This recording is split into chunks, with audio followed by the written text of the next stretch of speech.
भाई बालाजी और भाई मर्दाना जी सतगुरु श्री गुरु नानक देव जी के पीछे पीछे चल रहे थे। रास्ते में भाई मर्दाना जी गुरु नानक देव जी के साथ हंसी मजाक की बातें करते हुए आगे बढ़ रहे थे। महाराज भर्तृहरि के डेरे से कुछ दूर निकल गए थे। किसी का भला करने के उद्देश्य से गुरु नानक देव जी जंगल में ही बैठ गए। वहां उन्होंने ऐसी लीला रची कि भाई मर्दाना जी का मन घर की ओर लग गया। भाई मर्दाना जी कहने लगे, मेरा मन नहीं लग रहा। मैं अपने घर वापस जाना चाहता हूँ। मैं अपनी पत्नी से मिलना चाहता हूँ। महाराज, मैं अपने परिवार से मिलना चाहता हूँ। महाराज ने कहा, यह विचार छोड़ो और आगे चलो। लेकिन भाई मर्दाना जी बोले, मैं आगे नहीं जाऊंगा। मुझे अपने घर जाना है। महाराज, कृपया मुझे आज्ञा दे, मैं घर जाना चाहता हूँ। गुरु नानक देव जी ने समझाया, रास्ते में बहुत सी विपत्तियां और संकट हैं। तुम अकेले मत जाओ। हमारे साथ रहो और सुख पाओ। कहीं ऐसा न हो कि रास्ते में कोई संकट तुम्हें घेर ले। फिर गुरु साहिब ने कहा, मर्दाने, तू इतनी जल्दी अपना मन उदास क्यों कर लेता है? क्या हमारे साथ रहने में तुझे कोई दुख है? तू इतनी जल्दी निराश क्यों हो जाता है? परमेश्वर ने इतनी विशाल और सुंदर धरती बनाई है, आओ इसे देखें और आनंद से हमारे साथ रहो। घर जाकर क्या करना है? गुरु नानक देव जी ने भाई मर्दाना जी को बहुत धैर्य दिया। उन्हें समझाने के लिए रास्ते भर अनेक उपदेश और मधुर वचन कहे, लेकिन भाई मर्दाना जी नहीं माने। वास्तव में यह सब गुरु नानक देव जी की ही लीला थी। भाई मर्दाना जी बार बार घर जाने की जिद कर रहे थे।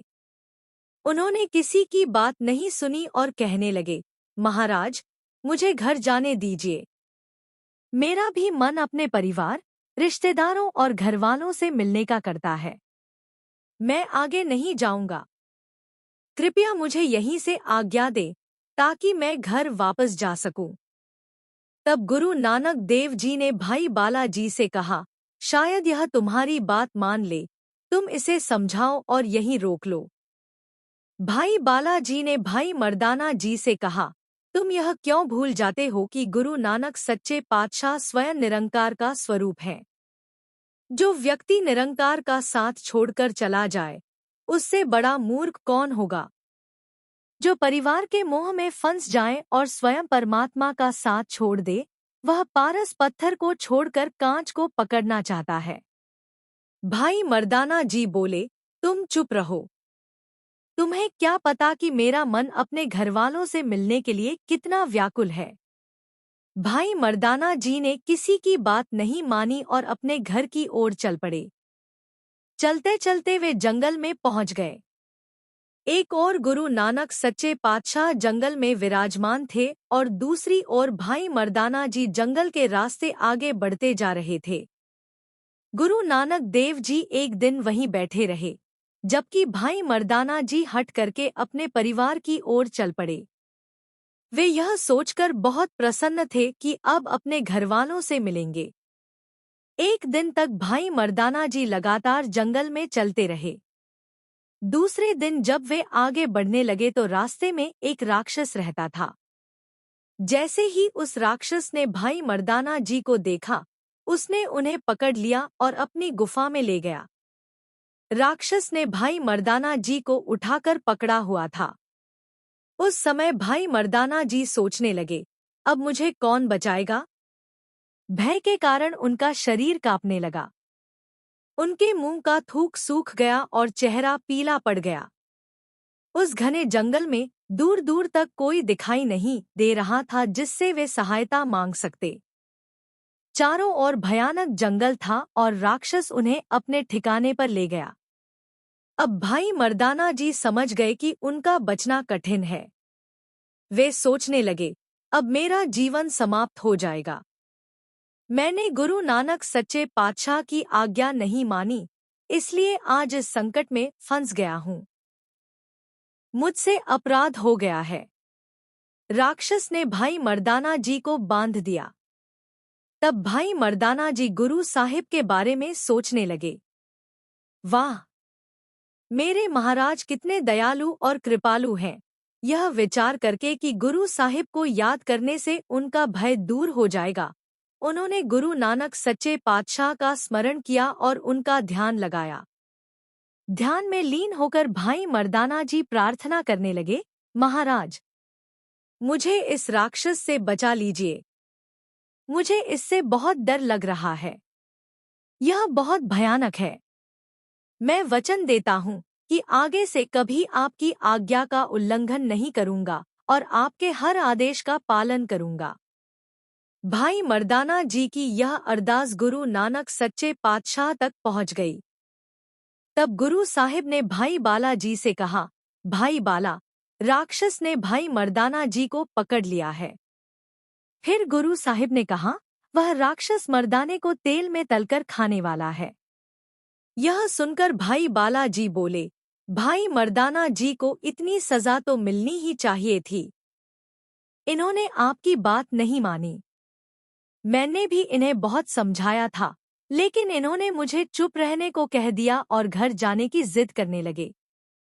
आपने भी इन्हें चेतावनी दी थी कि आगे अनेक संकट हैं। वास्तव में भाई मर्दाना जी को अपने परिवार का मोह बहुत अधिक सताने लगा था। यह कथा भाई बालाजी गुरु अंगद देव जी को सुना रहे थे। वे आगे कहने लगे, तब गुरु नानक सच्चे पातशाह ने मुझसे कहा, अब बात करने का समय नहीं है। चलो, मर्दाने को छुड़ाते हैं। गुरु साहिब ने कहा, एक तो वह हमारा साथी है और हमारे साथ रहने की लाज भी है, और दूसरा, हमें उससे अभी आगे भी कार्य लेना है। यह कहकर गुरु नानक सच्चे पातशाह उसी समय भाई बालाजी को साथ लेकर वहां से चल पड़े। उधर भाई मर्दाना जी पश्चाताप कर रहे थे। वे सोच रहे थे, मैंने गुरु साहिब की आज्ञा नहीं मानी। यदि मैं उनका वचन मान लेता तो मुझे आज यह दुहक और संकट का दिन न देखना पड़ता। भाई बालाजी ने पूछा, महाराज, जहाँ राक्षस ने भाई मर्दाना जी को बांध कर रखा है और उन्हें खाना चाहता है, वह स्थान यहाँ से कितनी दूर है? कहीं ऐसा न हो कि हमारे वहां पहुंचने से पहले ही वह भाई मर्दाना जी को मारकर खा जाए। गुरु साहिब ने उत्तर दिया, भाई बाला, वह स्थान अधिक दूर नहीं है, यहीं पास में है। जहां मर्दाने को पकड़ा गया है, वह यहाँ से थोड़ी ही दूरी पर है। फिर गुरु नानक देव जी ने कहा, लेकिन हम तो एक ही क्षण में वहां पहुंच जाएंगे। इतना कहकर उन्होंने भाई बालाजी का हाथ पकड़ा और एक ही पल में उस स्थान पर पहुंच गए जहां भाई मर्दाना जी को कैद करके रखा गया था। वहां बहुत घना और भयावह जंगल था। उसी जंगल में राक्षस का निवास था। राक्षस भाई मर्दाना जी को देखकर बहुत प्रसन्न हो रहा था, क्योंकि वह उन्हें अपना भोजन बनाना चाहता था। जब गुरु नानक सच्चे पातशाह ने भाई मर्दाना जी को बंधा हुआ देखा तो उनके हृदय में बड़ी दया उत्पन्न हुई। गुरु साहिब ने मुस्कुराते हुए कहा, क्यों भाई मर्दाने, अब घर नहीं जाना? यह सुनकर भाई मर्दाना जी बहुत लज्जित हो गए। उन्हें अपनी भूल का एहसास हो गया कि वे गुरु साहिब का साथ छोड़कर चले आए थे। उन्होंने शर्म से अपना सिर झुका लिया और कुछ भी न बोल सके। लेकिन मन ही मन वे बहुत प्रसन्न थे कि गुरु नानक देव जी स्वयं उन्हें बचाने के लिए आ गए हैं। वे सोचने लगे, अब गुरु साहिब आ गए हैं, मुझे नया जीवन मिल गया। अब वे अवश्य मुझे बचा लेंगे। तब गुरु साहिब ने भाई बाला जी से कहा, भाई बाला, यह जो तेल का कड़ाहा गर्म हो रहा है, इसमें राक्षस मर्दाने को डालने वाला था। वह उसे तेल में तलकर खाने की तैयारी कर रहा है। फिर गुरु साहिब बोले, हम छिपकर रहेंगे और देखेंगे कि वह मर्दाने को कैसे खाने की कोशिश करता है। गुरु नानक देव जी यह कहकर भाई बालाजी के साथ हंसी मजाक करने लगे। भाई बालाजी ने कहा, महाराज, यदि राक्षस मर्दाने को खा गया तो फिर हमारे आने का क्या लाभ हुआ? भाई मर्दाना जी को बचाना तो आवश्यक है। वे बार बार विनती करते हुए कहने लगे, महाराज, अब उन्हें बचाने का उपाय कीजिए। कड़ाहा पूरी तरह गर्म हो चुका है और राक्षस भी आने वाला है। अपने सेवक मर्दाने का किसी प्रकार का अनिष्ट न होने दीजिए। कोई युक्ति कीजिए।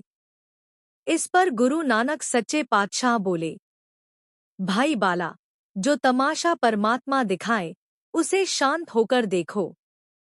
गुरु नानक देव जी राक्षस को दिखाई नहीं दे रहे थे, लेकिन भाई मर्दाना जी उन्हें स्पष्ट रूप से देख रहे थे। उधर तेल का कड़ाहा पूरी तरह गर्म हो चुका था। भाई मर्दाना जी गुरु साहिब की ओर देख रहे थे और मन ही मन उनकी कृपा की प्रतीक्षा कर रहे थे। उधर तेल का कड़ाहा उबल रहा था। राक्षस का भयानक चेहरा देखकर भाई मर्दाना जी का हृदय भय से कांप उठा।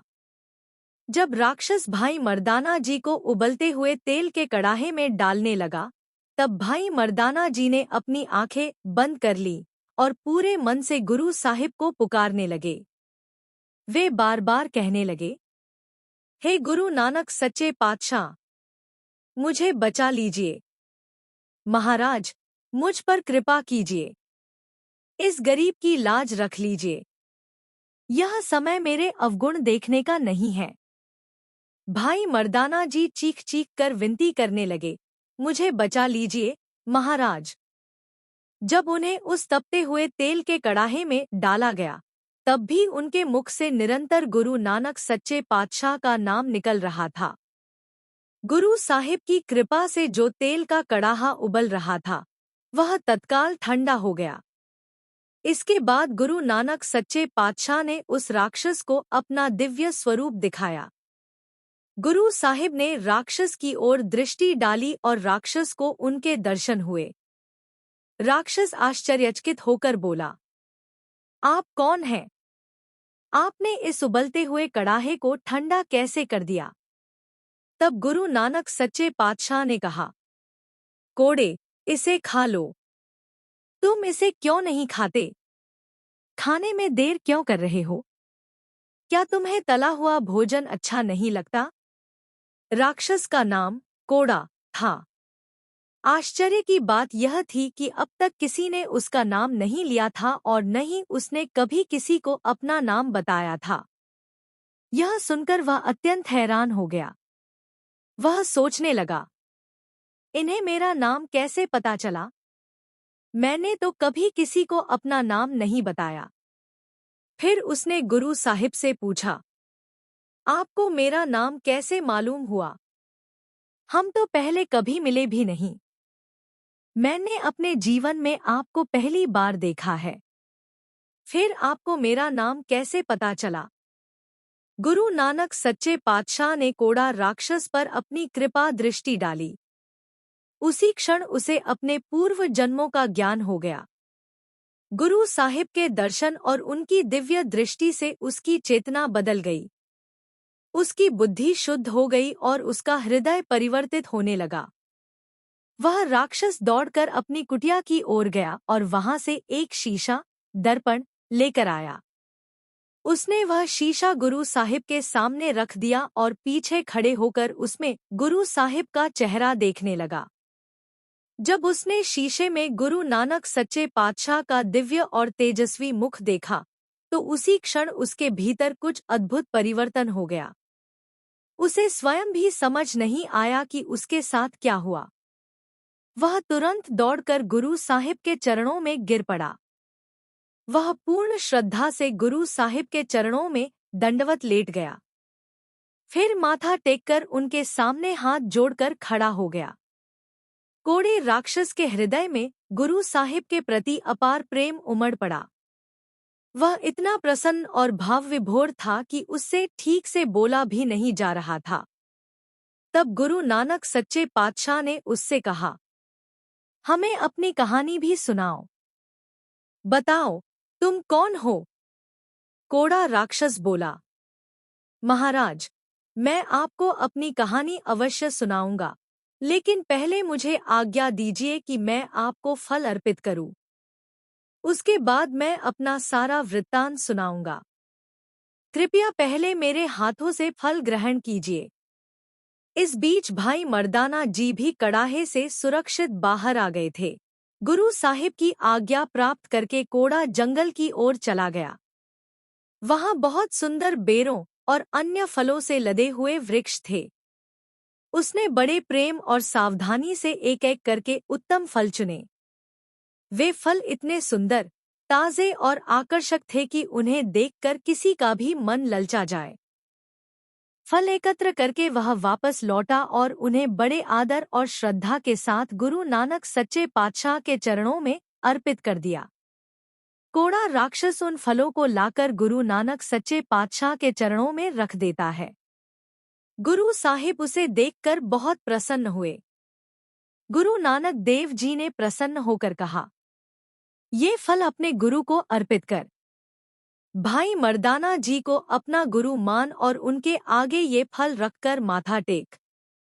यह सुनकर कोड़ा राक्षस हाथ जोड़कर बोला, महाराज, इसमें कोई संदेह नहीं है।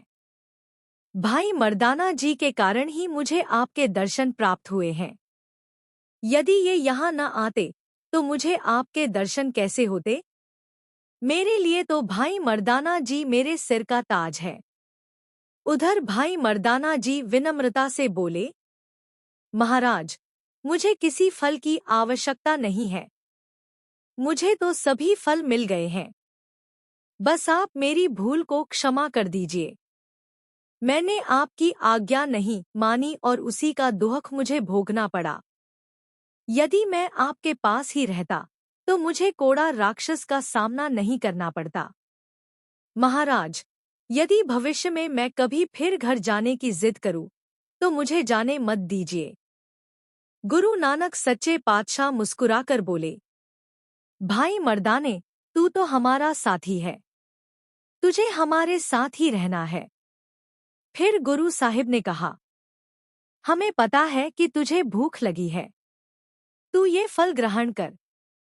भाई बालाजी ने कुछ फल भाई मर्दाना जी को दिए, कुछ गुरु नानक देव जी को अर्पित किए और कुछ अपने लिए रख लिए। सभी ने प्रेमपूर्वक कोड़ा द्वारा लाए गए फल खाए। इसके बाद गुरु नानक सच्चे पातशाह ने फलों में से एक फल उठाया और कोड़ा राक्षस को बुलाकर कहा, कोड़े, आगे आ। जब वह सामने आया तो गुरु साहिब ने वह फल उसे दे दिया और कहा, इसे खा ले।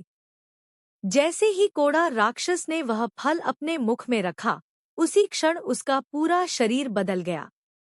उसका भयानक राक्षसी रूप समाप्त हो गया और उसका स्वरूप देवताओं के समान सुंदर और तेजस्वी हो गया। गुरु नानक सच्चे पातशाह ने उसके तन और मन दोनों का रूपांतरण कर दिया। अपना नया दिव्य स्वरूप देखकर कोड़ा अत्यंत आनंदित हुआ। उसने गुरु नानक देव जी की बहुत महिमा और स्तुति की। तब गुरु साहिब ने कहा, कोड़े, तूने अभी तक हमें अपनी कहानी नहीं सुनाई। बता, तू किस कारण इस अवस्था में यहाँ जंगल में रह रहा था? कोड़ा विनम्रता से बोला, महाराज, आप तो अंतर्यामी हैं।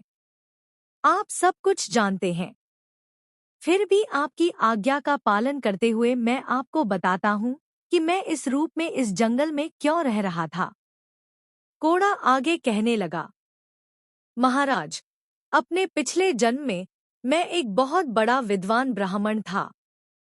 मैंने अनेक शास्त्र और ग्रंथ पढ़े थे। मुझे अपनी विद्या पर बहुत अभिमान हो गया था। एक बार मेरे गुरु मुझसे मिलने के लिए मेरे घर आए। वे बड़े सहज स्वभाव से मेरे घर में प्रवेश कर गए, लेकिन अहंकार के कारण मैं अपने आसन से नहीं उठा। मैंने उनका सम्मान नहीं किया और अपने स्थान पर ही बैठा रहा। मेरे गुरु ने यह देखकर सोचा कि यदि इस अभिमानी शिष्य को शिक्षा न दी गई तो संसार में शिष्य अपने गुरु का सम्मान करना छोड़ देंगे। जो हमें ज्ञान देता है उसका आदर करना भी हमारा धर्म है। तब मेरे गुरु ने क्रोधित होकर कहा, हे अभिमानी शिष्य, मेरा तो कुछ नहीं बिगड़ा, लेकिन तेरा अवश्य नुकसान होगा। यदि आज तुझे इसका फल न दिया गया तो लोग अपने गुरु और शिक्षक का सम्मान करना भूल जाएंगे। इसलिए तेरा सारा ज्ञान और धर्म बुद्धि नष्ट हो जाएगी। तू सब कुछ भूल जाएगा और राक्षस की योनि प्राप्त करेगा। तू धर्म से विमुख होकर बुरे कर्म करेगा। अपने गुरु का यह श्राप सुनकर मैं भय से काँप उठा, क्योंकि मेरे गुरु सच्चे भक्त और तपस्वी थे और मुझे पता था कि उनके वचन अवश्य सत्य होंगे। मैंने तुरंत हाथ जोड़कर उनसे क्षमा मांगी और कहा, गुरुदेव, मुझसे बहुत बड़ी भूल हो गई है। मैं अपने कर्मों का फल अवश्य भोगूंगा और राक्षस भी बनूंगा, लेकिन कृपा करके यह बताइए कि मैं कब तक इस दुख को सहूंगा और मुझे मुक्ति कब मिलेगी। मेरी विनती सुनकर मेरे गुरु का हृदय दया से भर गया। उन्होंने कहा, समय आने पर स्वयं परमात्मा मनुष्य रूप में अवतरित होंगे।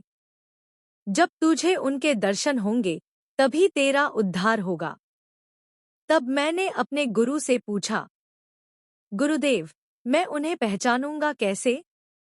कृपया कोई निशानी बताइए। तब मेरे गुरु ने मुझे यह शीशा, दर्पण दिया और कहा, इसे अपने पास रखना। जब परमात्मा का अवतार तेरे सामने आएगा, तब उसका चेहरा इस शीशे में बिल्कुल वैसा ही दिखाई देगा जैसा वास्तव में होगा। संसार के अन्य लोगों के चेहरे तुझे उनके कर्मों और उनकी योनि के अनुसार दिखाई देंगे। कोई सुअर जैसा दिखेगा, कोई गधे जैसा, कोई चूहे जैसा और कोई पक्षी जैसा। पापी मनुष्यों के चेहरे तुझे मनुष्य जैसे दिखाई नहीं देंगे। लेकिन जब परमात्मा का स्वरूप तेरे सामने आएगा, तब उसका चेहरा इस शीशे में पूर्ण रूप से मानव और दिव्य दिखाई देगा। महाराज, तब से यह शीशा मेरे पास रहा। धीरे धीरे मेरा शरीर राक्षस का हो गया। मैं आने जाने वाले लोगों को पकड़कर लाता था और इस शीशे में उनका चेहरा देखता था। किसी का चेहरा सुअर जैसा दिखाई देता, किसी का गधे जैसा, किसी का चूहे या पक्षी जैसा। मैंने आज तक किसी का भी चेहरा ऐसा नहीं देखा था जैसा आपका देखा। जब मैंने शीशे में आपका चेहरा देखा, तभी मुझे समझ आ गया कि आप वही परमात्मा हैं जिनके बारे में मेरे गुरु ने बताया था।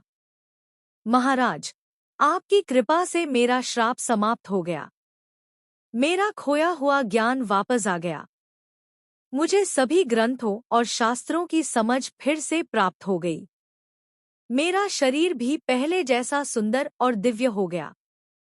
मैं केवल अपनी विद्या के अभिमान के कारण राक्षस बना था, लेकिन आपके दर्शन करके मुझे अपार शांति और सुख प्राप्त हुआ है।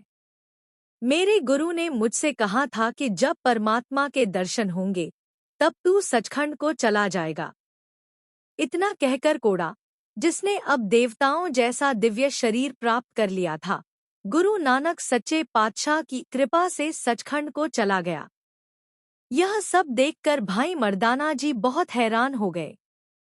वे गुरु नानक सच्चे पातशाह के चरणों में माथा टेककर बोले, आप धन्य हैं महाराज, आप धन्य हैं। मैं तो आपको पहचान ही नहीं पाया, बार बार भूल जाता हूँ। भाई मर्दाना जी कहने लगे, यह शीशा बहुत काम की चीज है, इसे हम अपने साथ रख लेते हैं। महाराज, इसमें सब कुछ साफ दिखाई देता है। इससे हम लोगों के चेहरे देख सकते हैं। यह बहुत उपयोगी वस्तु है, इसे अपने पास ही रखना चाहिए। तब गुरु नानक सच्चे पातशाह मुस्कुराए और बोले, भाई मर्दाने, हमें इस शीशे से क्या लेना देना? इसे जहां रखा है वहीं रहने दो। गुरु नानक देव जी ने कहा, हमारा असली शीशा तो नाम है, जिससे आत्मा प्रकाशित हो जाती है। वही साथ रखो, वही सच्चा शीशा है। उससे आनंद मिलता है और सभी भ्रम दूर हो जाते हैं। यह कहकर गुरु नानक सच्चे पातशाह आगे चल पड़े। उन्होंने कोड़ा राक्षस का उद्धार किया और अनेक जीवों का कल्याण किया, चाहे वे पशु हों, प्रेत हों या अज्ञानी जीव। गुरु नानक सच्चे पातशाह ने सबका उद्धार किया और सबको अपने चरणों में स्थान दिया। हम सब भी उनकी शरण में रहें। हम उनके दास हैं और उनके ऊपर बलिहार हैं। धन गुरु नानक सच्चे पातशाह जी। धन श्री गुरु ग्रंथ साहिब जी। इस साखी को सुनते सुनते यदि कोई भूल चूक हुई हो तो क्षमा करना। वाहेगुरु जी का खालसा, वाहेगुरु जी की फतेह।